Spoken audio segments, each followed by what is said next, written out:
Okay. Yeah. You can see the rail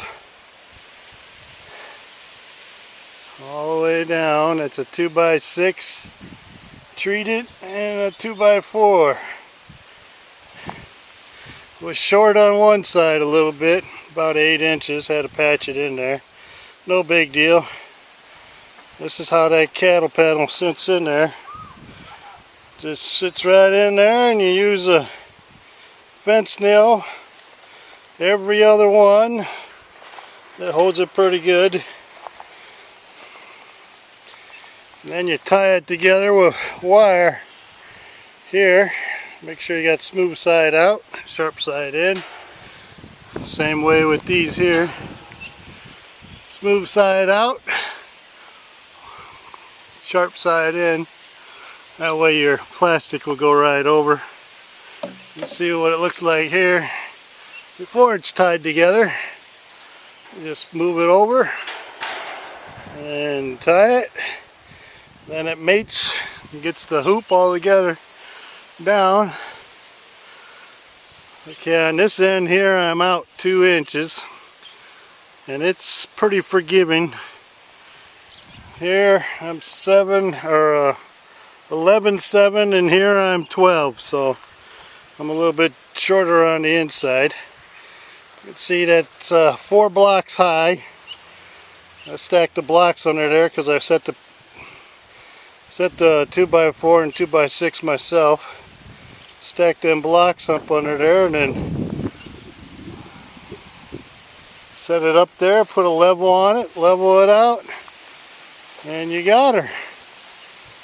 Okay, some of it might be up a little bit off the bottom. That's no big deal. Once it's all tied together, she'll mate and then be sturdier. Got some ties on. Got her all nailed down. I'm going to try to push one of these poles over, this pole on the end here, maybe another inch. It's kind of flat on top. That's alright. It will work. And you can see I got a storm rolling in. Be here in about an hour or two. Ain't got time to do much.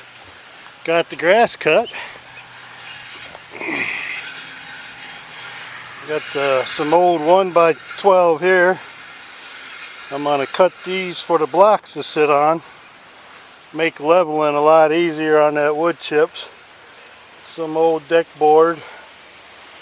Most of this stuff is recycled. These old pressure tanks are recycled.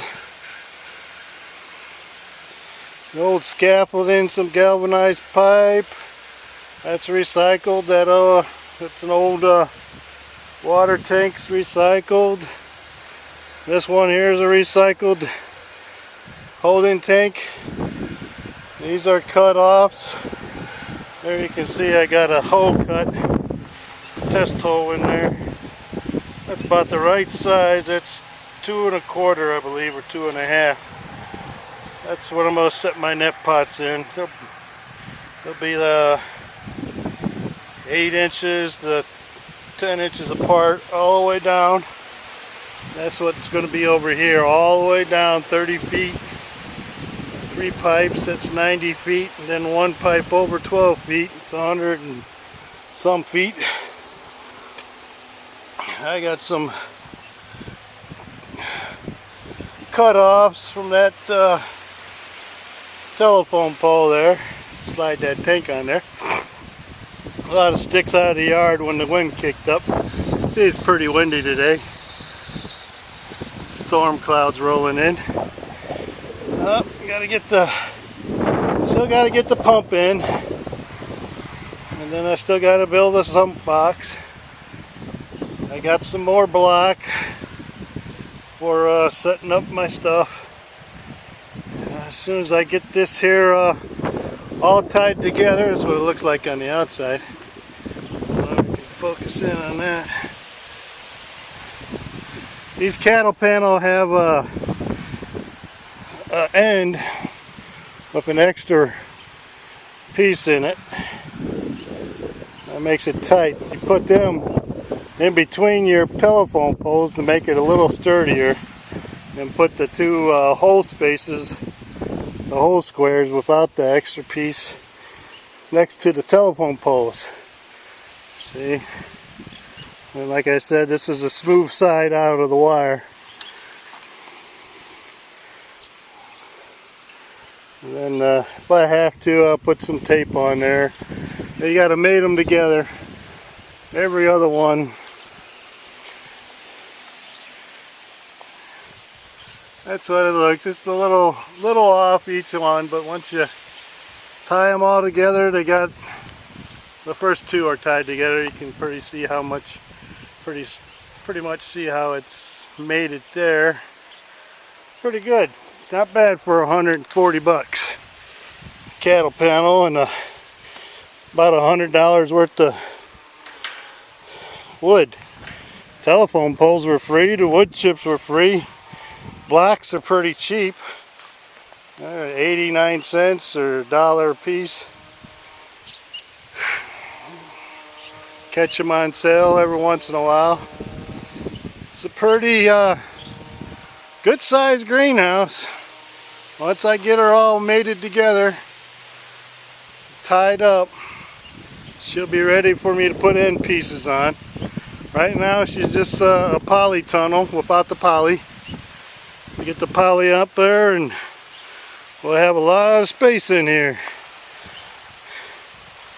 This is a big area looking out.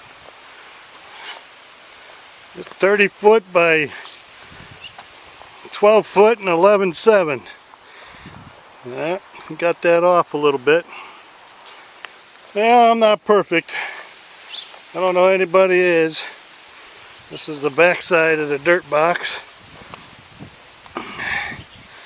And the back side of the, these are 22 gallon tanks. I told you 28, but they're 22 gallon. I get some uniseals, pop them in the side there. Excuse me. And then you can see I got elbows up there. That'll be 1,100 gallons right off the top. Right here. Yep. Let's see the point here. Right about here, I'll cut some hose. Stick it right over to here. And all the clean water will be at the top, and all the dirty water, the sediment, will settle down in this big tank. And I can flush it out right here if any gets that far. Same way with all these tanks. Any sediment that gets through will settle down in the bottom of the tanks. And this is what I'll have. I call this a pet cut. Most people call it a ball valve. A little plastic ball valve, 3/4. Then there'll be a uniseal in the back of this tank here. And then this is each one of these will be about 2 inches taller than the next. Here's a hole here. I just got a 4-inch pipe to show you. It's about a 4-inch hole in the top of there. And there's a 1.25-inch pipe in that 4-inch pipe. These are just inspection holes so I can look down in there. And I had to cut that to get the bladder out. What happens with these pressure tanks is the bladder gets waterlogged and gets a hole in it, and then they're no good. You play hell trying to get the bladder out and replace it. So nobody does that, and I don't even know if they sell the bladder for a replacement. Then you got an empty tank. Hold lots of water in here. Bigger than a 55-gallon drum, and it's concaved on the bottom. Sediment settles in there, and your flush valve is at the very bottom of the concave. You're good to go. You flush the settlement out. In front of these tanks I'll build a trough too, so I can put 5-gallon buckets in there and